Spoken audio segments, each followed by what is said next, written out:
காதோடு தான் நான் பேசுவேன். என் பொண்ணு 9th படிக்குதுங்க மேடம். எனக்கு 45 வயசு ஆகுது. சரி.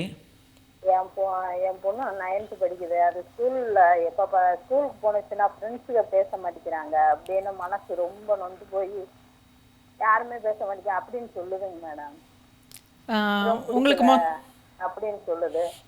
அப்புறம் என்ன செய்யுது, இடையில செல்லு கேக்குது. செல்லு வாங்கி தரலன்னா நான் ஏதாவது பண்ணிக்குவேன், நீங்க எதுவும் வாங்கி கொடுத்தீங்கன்னா நான் வாங்கி கொடுக்கலன்னா ஏதாவது பண்ணிக்குவேன் அப்படின்னு மிரட்டுதுங்க மேடம்.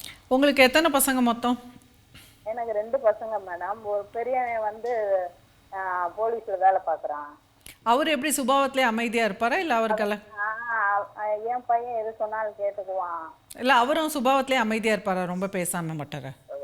இல்லைங்க, ரொம்ப எதிர்த்தே பேச மாட்டாங்க. ஏதாவது சொன்னான்னா கேட்டுக்குவான். அதான் அமைதியா இருப்பாரான்னு கேட்டேன். சுபாவத்திலே கொஞ்சம் அமைதியா தாங்க மேடம் கேட்பான். அதாவது இந்த எதிர்த்து சொல்ல மாட்டான். ஏதாவது வேணும்னா கேட்டுக்கிட்டு பேசாம அவருக்கு ஃப்ரெண்ட்ஸ் எல்லாம் இருக்காங்களா? அப்பா இருக்காங்க மேடம். அவங்களும் இந்த போலீஸ்ல வேலை பாக்குறாங்க. இல்லை ஃப்ரெண்ட்ஸ் எல்லாம் இருக்காங்களான்னு கேட்டேன் உங்க பையனுக்கு. என் பையன் வெளியூர்ல வேலை பாக்குறாங்க மேடம். இப்பதான் போய் சேர்ந்தான், ஒரு 6 மாசம். அவரு ஸ்கூல் காலேஜ் படிக்கும் போதெல்லாம் உங்க பையனுக்கு கலகலப்பா பேசுவாரா, இல்லை அவரும் உங்க பொண்ணு மாதிரியே அவருக்கும் ஃப்ரெண்ட்ஸ் எல்லாம் இல்லாத பிரச்சனை இருக்குமான்னு கேட்டேன். இல்லைங்க மேடம், என் பையன் நல்லா பேசுவான், கலகலன்னு பேசுவான். 12வது தாங்க மேடம் முடிச்சான். நீங்க இப்போ உங்களுக்கும் போயிடுச்சுன்னா வீட்டுல இருந்தா அதுக்கு அவங்களையும் இந்த போலீஸ் அதை செலக்ஷன் பண்ணவும் அதுல செலக்ட் ஆகி 1 வருஷம் 1.5 வருஷம் வெளியே போயிட்டான். இப்போ உங்களுக்கோ உங்க வீட்டுக்காருக்கோ யாராவது ஒருத்தருக்கு சுபாவத்திலே யார் கூடயும் பேசாத அமைதியா இருக்கிற சுபாவம் உண்டா? இருக்குங்க மேடம். யாருக்கு? வீட்டுக்காரர் கொஞ்சம் அடுத்தவங்கள்ட்ட கொஞ்சம் பேசுறது இது பண்ணுவோம். பேசுவாங்க, ரொம்ப கலகலன்னு பேசிக்க. அப்ப அதே குணம் தான் உங்க பொண்ணுக்கு இருக்கு. அது வந்து தவறு கிடையாது. அது பிறவியிலே சில பேருக்கு வந்து யார் கூடயும் அதிகமா பேச மாட்டாங்க, அந்த மாதிரி சுபாவத்துல இருப்பாங்க. அப்ப அந்த மாதிரி அடுத்த பொண்ணுங்க, பக்கத்துல இருக்க பொண்ணுங்க என் பொண்ணு கூட பேச மாட்டேங்குதுன்னு இது வருத்தப்பட்டுக்குது. அதான் இப்போ உங்க கணவருக்கு கூட அவ்வளவா நண்பர்கள் இருக்க மாட்டாங்களே? அது ஆபீஸ்ல எப்படின்னு தெரியாதுங்க மேடம் எனக்கு. வீட்டுல அமைதியா இருப்பார்ல, யார்கிட்டயும் பேச மாட்டார்ல அவரா வந்து? இல்லைங்க மேடம், நல்லா பேசுவாங்க. நீங்க எப்படி, உங்களுக்கு ஃப்ரெண்ட்ஸ் இருக்காங்களா? பேசுவாங்க மேடம். என்னங்க மேடம்? உங்களுக்கு ஃப்ரெண்ட்ஸ் இருக்காங்களா? எனக்கு ஃப்ரெண்டுகள்லாம் இருக்காங்க. நீங்க போய் எல்லார்கிட்டயும் தேடி நீங்களே பேசுவீங்களா? நான் நல்லா பேசுவேங்க மேடம். பக்கத்துல ஹவுஸ் ஒய்ஃப் தான் நானு. பக்கத்துல இருக்கிறவங்கள்ட்ட எல்லாம் நான் நல்லா கலகலன்னு பேசுவேங்க மேடம். இப்ப உங்க பொண்ணு வந்து சுபாவத்திலே யார்கிட்டயும் போய் அவளா பேச மாட்டாளே? அதான் பேசுங்க மேடம். ஆனா அந்த பிள்ளை என்ன நினைக்குதுன்னா, ஆம்பளை பையனும் பொம்பளை பிள்ளையும் ஒண்ணுதானா, ஆம்பளை பையன் போய் இப்போ கேர்ள் ஃப்ரெண்ட் வச்சுக்கிட்டா தப்பு இல்லை, பொம்பளை பிள்ளை வந்து பாய் ஃப்ரெண்ட் வச்சா தப்புன்னு சொல்றீங்க அப்படின்னு சொல்லுதுங்க மேடம். உங்க பொண்ணுக்கு வந்து என்ன இப்போ வந்து பிரச்சனை வந்து இந்த 9th ஸ்டாண்டர்ட் படிக்குது, அது அடாலசன்ட் பிரச்சனை, சரியா? இப்போ ஃப்ரெண்ட்ஸ் மேடம் இந்த 10 பருவம் சொல்லுவாங்கல்ல, இந்த 13 12 வயசுலேருந்து 18 வயசு வரைக்கும் கொஞ்சம் பிள்ளைகளுக்கு அப்படிதான் எதிர்ப்பு தன்மை ஜாஸ்தி இருக்கும். எதுக்கு எடுத்தாலும் எதிர்த்து பேசுவாங்க. இப்போ உங்கள் பொண்ணுக்கு வந்து சுபாவத்திலே தாழ்வு மனப்பான்மை இருக்குன்னு நினைக்கிறேன். அதுவா போய் யார்கிட்டையும் போய் பேசாது போல இருக்கு. பேசாதுன்னு சொல்றீங்க மேடம். ஆனா பாய்ஸ் கிட்ட எல்லாம் நல்லா பேசுவீங்க மேடம். அதுதான்மா, கேர்ள்ஸ் அவளுக்கு ஃப்ரெண்ட்ஸ் யாரும் பேச மாட்டேங்கிறாங்கல்ல, அதுவா போய் பேசுதா கேர்ள்ஸ் கிட்ட? அதுவா போய் பேசலனாலும் வந்து பிள்ளைங்க பேச மாட்டேங்குதுன்னு பேசாம இருந்துக்குது. அதுதான் இப்ப நீங்களா பேசிட்டே இருக்கீங்க, நான் சொல்றதை கவனிக்க மாட்டேங்கிறீங்க. இப்ப கவனிக்கிறேங்க மேடம். இப்ப நீங்களா போய் பேசினா தானே இப்போ உங்களுக்கும் பக்கத்து வீட்டுல எதிர இருக்கிறவங்க பேசுவாங்க. இப்ப நீங்க அமைதியா இருந்தீங்கன்னா அவங்களும் அமைதியா தானே இருப்பாங்க. ஆமாங்க மேடம். அதே மாதிரி தான் எல்லாருக்கும். அதை நீங்க உங்க பொண்ணுக்கு புரிய வைக்கணும். இப்போ எனக்கு கூட வந்து யாருமே இல்லைன்னு சொல்லிட்டு நான் வீட்டில் உட்காந்துட்டு இருந்தேன்னா எனக்கு யாருமே இருக்க மாட்டாங்க. இப்போ எனக்கு வேணும்னா நானாக போய் உட்காந்து பேசினேன்னா அவங்க பேசுவாங்க. ஸோ இப்போ யாராவது ஒருத்தவங்க நம்மளுக்கு வேணும்னா நாம் போய் உட்காந்து பேசணும்.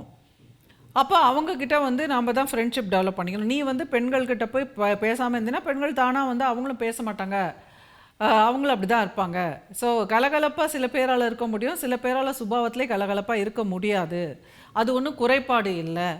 நீ அமைதியாகவே உட்காந்துருந்தா கூட தப்பு கிடையாது அப்படின்னெல்லாம் நீங்கள் வந்து அவளை கரெக்டு, அவள் அந்த மாதிரி அமைதியாக இருக்கிறது கரெக்டு அப்படின்னு சொல்லி சொல்லி அவளுக்கு வந்து தன்னம்பிக்கை கொடுக்கணும். ஏன்னா அமைதியாக இருக்கிறதுங்கிறது குறைபாடு கிடையாது.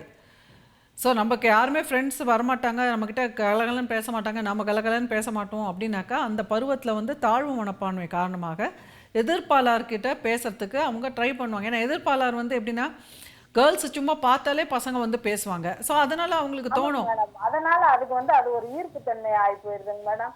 ஒரு பசங்கள்கிட்ட பேசாதன்னு சொன்னா நீங்க வந்து பாய் அண்ணன் வந்து அண்ணன் வந்து பொம்பளை பிள்ளைங்கள்ட்ட பேசினா பேசாம இருக்கீங்க, நான் வந்து பசங்கள்கிட்ட பேசினா அண்ணன் பொம்பளை பிள்ளை அப்படின்னு என்னை அடக்கி வைக்கிறீங்க அப்படின்னு பேசுதுங்க மேடம். இதெல்லாம் என்ன, இது நல்லதாங்க மேடம்? அது சொல்கிறது கரெக்டு தான். ஏன்னா வந்து ரூல்ஸ் வந்து எல்லாருக்கும் சேமாக தான் இருக்கணும். இப்போ பாய்ஸ் வந்து கேர்ள்ஸ் கிட்ட பேசக்கூடாது அப்படின்னாக்கா கேர்ள்ஸும் பாய்ஸ் கிட்ட பேசக்கூடாது. பாய்ஸ் வந்து பேசுகிறாங்க கேர்ள்ஸ் கிட்ட, அப்போ கேர்ள்ஸும் பேசலாம். அது வந்து பேசுறதுனால தவறு கிடையாது. இப்போ உங்கள் பெண்ணுக்கு வந்து ஏன் பாய்ஸ் மட்டும் பேசுகிறாங்க, ஏன் கேர்ள்ஸ் பேச மாட்டேங்கிறாங்கன்றதை நீங்கள் புரிய வைக்கணும். இப்போ அந்த பொண்ணுக்கு வந்து கேர்ள்ஸ் வந்து ஏன் பேச மாட்டேங்கிறாங்கன்னா, இப்போ அவளுக்கு வந்து ஃப்ரெண்ட்ஷிப் பண்ணக்கூடிய தன்மை அவளுக்கு இல்லை. அப்போ பாய்ஸ் மட்டும் வந்து ஏன் பேசுகிறாங்கன்னா, அவங்க ஒன்றும் ஃப்ரெண்ட்ஷிப்காக பேசலை, அந்த ஒரு பருவ அட்ராக்ஷனுக்காக. அந்த இது தெரியவே அது அது அது அந்த பொண்ணுக்கு புரிய வைக்கணும். சொன்னா உனக்கு ரொம்ப தெரியுமா, நீ பேசாம இரு, யார்கிட்ட எப்படி பழகணும் பேசணும்னு எனக்கு தெரியும் அப்படின்னு சொல்லுதுங்க மேடம். சரி, எனக்கு பயமா இருக்கு, இந்த பசங்க யார்கிட்டயாவது பேசி ஏதாவது ஒண்ணு ஆயிருமோ என்னமோ அப்படின்ற பயத்திலேயே நான் இருக்கேங்க மேடம். ஆமாம், ஒரு கவுன்சிலிங் கூட்டிகிட்டு போங்க, சரியா? சரிங்க. ஓகே, நன்றி. சுபாவத்திலே வந்து இன்ட்ரோவர்ட் எக்ஸ்ட்ராவர்ட் அப்படின்னு 2 சுபாவம் இருக்குங்க. அதுக்கு தமிழ் ஆக்கம் என்னன்னு எனக்கு தெரியல. இன்ட்ரோவர்ட் அப்படின்னாக்கா அவங்க வந்து அவ்வளோ கலகலப்பாக எல்லார்கிட்டேயும் தானே பேசுறது, கலகலப்பாக பேசுறது, எங்கே போனாலும் தன் மேலே கவனம் வரா மாதிரி நடந்து கொள்வது அப்படின்ற சுபாவங்கள் வந்து இயல்பாக அவங்களுக்குள்ளே இருக்காது. எங்கே போனாலும் அவங்க வெளியிலே தெரிய மாட்டாங்க, அமைதியாக இருப்பாங்க, இன்விசிபிள் அப்படின்னு சொல்லக்கூடியது. அதாவது மறைந்தே இருப்பாங்க. அவங்க அப்படி ஒருத்தங்க இருக்காங்களா அப்படிங்கிற மாதிரி மற்றவங்க வந்து கவனிக்கவே முடியாத அளவுக்கு அமைதியாக இருப்பாங்க. அது வந்து இன்ட்ரோவர்ட். ஸோ அப்படி இருக்கிறது வந்து குறைபாடு கிடையாது, அது வந்து ஒரு பண்பியல் தொகுப்பில் ஒரு ஒரு பண்பு அது. ஸோ இப்போ இந்த மாதிரி அழுத்தங்களில் சில பேர் இருப்பாங்க. இந்த இன்ட்ரோவர்ட்டில் சில அழுத்தங்களில், எக்ஸ்ட்ரோவர்ட்டில் சில அழுத்தங்களில். ஆனால் இன்ட்ரோவர்ட் அப்படின்னாக்கா தானாக போய் மற்றவங்ககிட்ட பேச முடியாது, கலகலப்பாக இருக்க முடியாது, தன்னை கவனிக்கும் விதத்தில் தன்னை நடத்தி கொள்ள முடியாதவங்க எல்லாருமே இன்ட்ரோவர்ட் தான். எக்ஸ்ட்ரோவர்ட் அப்படின்னா எங்கே போனாலும் அவங்க வந்து அவங்க 4 பேரை கவனிப்பாங்க, 4 பேர் அவங்களையும் கவனிப்பாங்க, தேவைப்பட்டதுன்னா போய் மற்றவங்க கிட்ட பேசுவாங்க, மற்றவங்களும் வந்து பேசுவாங்க. அந்த மாதிரி இருக்கக்கூடியவங்க எல்லாருமே வந்து எக்ஸ்ட்ரோவர்ட். ஸோ இந்த 2 வகையில் வந்து நம்ம யாருங்கிறது அதை நம்ம தெரிஞ்சுக்கிட்டோம்னா அதுக்கப்புறம் அதை நம்ம வந்து ஏற்றுக்கொண்டு அதை அதை அதை வந்து எப்படி நம்ம பயன்படுத்தி மற்றவங்களோட பழகிறது அப்படிங்கிறத தெரிஞ்சுக்கணும்.